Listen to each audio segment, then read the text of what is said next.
I want to start with Keir Starmer. He might be in a little bit of hot water tomorrow. He's coming under pressure in the Commons to explain how long he was talking to Sue Gray before he offered her a job. Sue Gray, of course, resigned from the civil service earlier this year to take up the position of Chief of Staff to the Labour leader. Ministers believe that she broke strict Whitehall probity rules by holding secret talks with Labour while serving at the top of government. Of course, she is best known by some for being the top investigator into Partygate, which arguably led to Boris Johnson's downfall. Ben, what should I ask first? Can we trust Keir Starmer on this? Do you think it's going to be terribly awkward tomorrow when he faces these questions from MPs? I don't think you can trust Keir Starmer on anything. And it should be self-evident to anyone with, modicum of brain power that Keir Starmer is a deeply untrustworthy individual. The fact Sir that Shifty, some are calling him. Why do you say that? Because, you look at the way this is perhaps too early in the debate to get onto it, but, he blames the Conservative Party for breaking the economy. But what broke the economy were lockdowns. I know I'm digressing completely from the subject. But the government, the Tories have been in power for 30 years. And he wanted more lockdowns than the Tories did. He never fesses up to his own commitments and the stuff that he was championing, which would have been so disastrous for the UK. And then we had those series of ads with Rishi Sunak being accused of not wanting to lock up paedophiles, which again is incredibly shifty, very politically dubious mechanism by which to attack your opponents. I think that's a real overgrowth. And now we find that he was actually recruiting Sue Gray. Well, we don't know that. Well, he has repeatedly failed to answer the question. But that doesn't mean to say... Yes, there have been some excruciating interviews so far where Keir Starmer refuses to give any idea of the timeline when he started talking with her. And let's remember, viewers must remember, that she was supposed to be completely impartial, neutral, etc., etc. Can you be impartial in your job and then immediately jump into a political position? Yes, of course into a political position with the opposition who benefit from the decision. Jonathan Powell. But the opposition who would benefit from the decision she made and the judgment that she issued against Boris Johnson. Well, this is the which thing, was quite because damning. Sue Gray will have intricate knowledge of the Conservative Parliamentary Party as a result of her position. Do you accept that may benefit Keir Starmer if she was to be allowed to take this position as Chief of Staff? All senior civil servants will have, and she has worked for many ministers and various shades of government. Jonathan Powell left the civil service to go and become Chief of Staff for Tony Blair. Ed Llewellyn left the Foreign Office to go and become Chief of Staff to David Cameron. Francis Maude, Lord Maude as he is now, and Bob Kerslake, Lord Kerslake, Francis Maude, former Tory cabinet minister, Bob Kerslake, former head of the civil service, are just two of many people who have said that Sue Gray has impeccable integrity. The idea that somebody is going to go, hey, and guess what they did, and this is where they keep the paper clips, is utterly ludicrous. But isn't there a slight difference between those names that you just mentioned and Sue Gray in that her parting gift, let's say, as a civil servant was to... The demise of a Prime Minister. Was this investigation. She didn't bring down Boris Johnson. No, but he brought himself down. No, but how can we know that was an impartial investigation because you have to trust as Boris Johnson and everybody around him said, she's a woman of great integrity. Now they've changed it because she might go and work for Keir. That's true. People were bigging her up. They were bigging her up. But, the fact is, if she was worthy of being bigged up, she wouldn't have crossed the floor. I tell you what... to the Labour Party.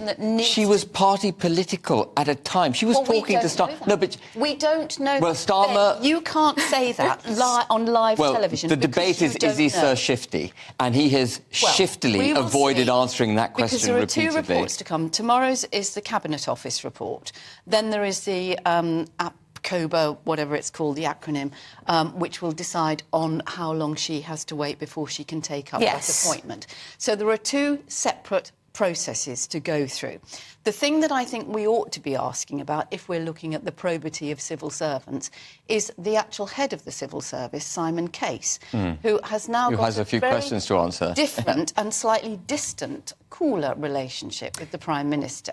Now, it is said, amongst Whitehall and Westminster gossips, that Simon Case blocked Sue Gray's promotion from second permanent secretary at the Department of Levelling Up, and that was when she decided that it was time to go because he'd blocked her. Now, there are many questions about Simon Case's judgment, not least of all his texts and emails that we have seen in relation to Partygate, and his bizarre conversation with Richard Sharp, outgoing chairman of the BBC, where he didn't even take any notes. But whether Simon Case is a wrong 'un or not is not the question at hand. But it is, it may be actually linked, but it's not the question at hand. He wasn't charged with acting as arbiter in determining whether or not a sitting Prime Minister had any improbity associated with him. And I think, having bigged her up, the report was quite damning of Boris Johnson.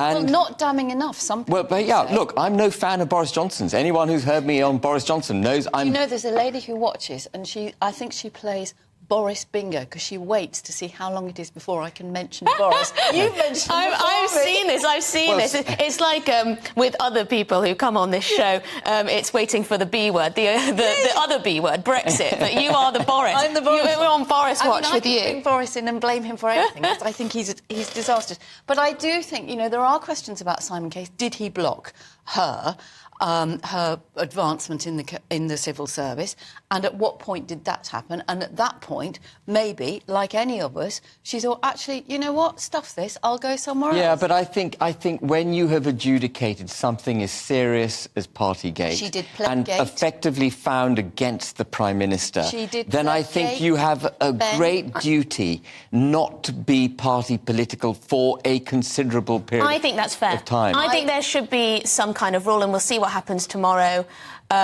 whether it's she needs to wait a year before taking such a political appointment, 2 years, 3 years, 4 years, 5 years. Well, I don't know, but it's quite clear that she would be joining the Labour Party in order to get them into office. That's the whole point.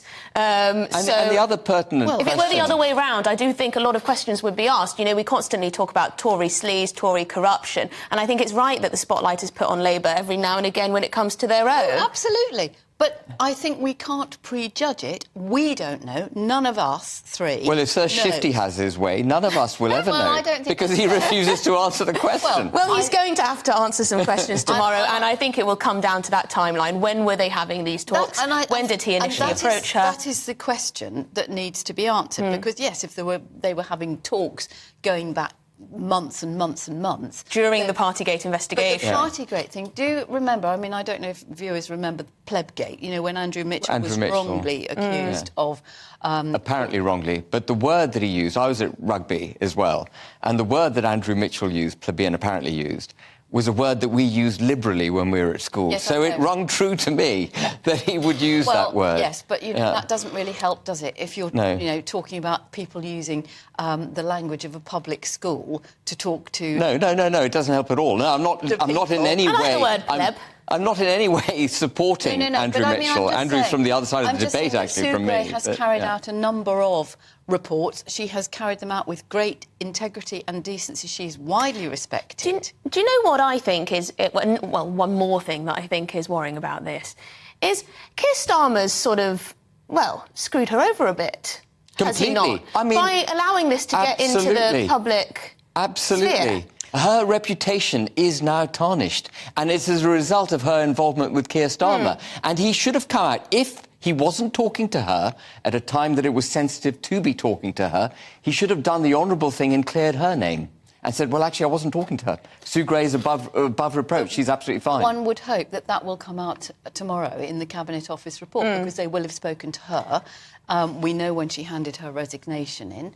And I have no reason to believe that Sue Gray is going to tell untruths about when she was having conversations. Well, I don't like the idea that there may be double standards in how these sort of things are treated. There are so many double standards when you've seen the cronies, you know, with Richard Sharp at the BBC, dodgy deals for peerages. Wait until we get, Liz Truss's peerage. And we still haven't seen Boris Johnson's. Well, one of the things that was just talking about cronyism, it was really interesting to me that there was rumours that certain Tory MPs were proposing that they accelerate Boris Johnson's honours list so they could pack the House of Lords with more Conservative peers so they could get the illegal migration bill through with less opposition. That is sleaze beyond. Assuming it's true. That was a rumour. That was a rumour. Well, I want to know what our viewers at home think about this. Of course, we're supposed to be talking about Keir Starmer's plans to make Labour the party of home ownership, but instead he's got this hanging over his head. Ian says, not only should Sue Gray be blocked from joining the Labour Party, her investigation into Boris Johnson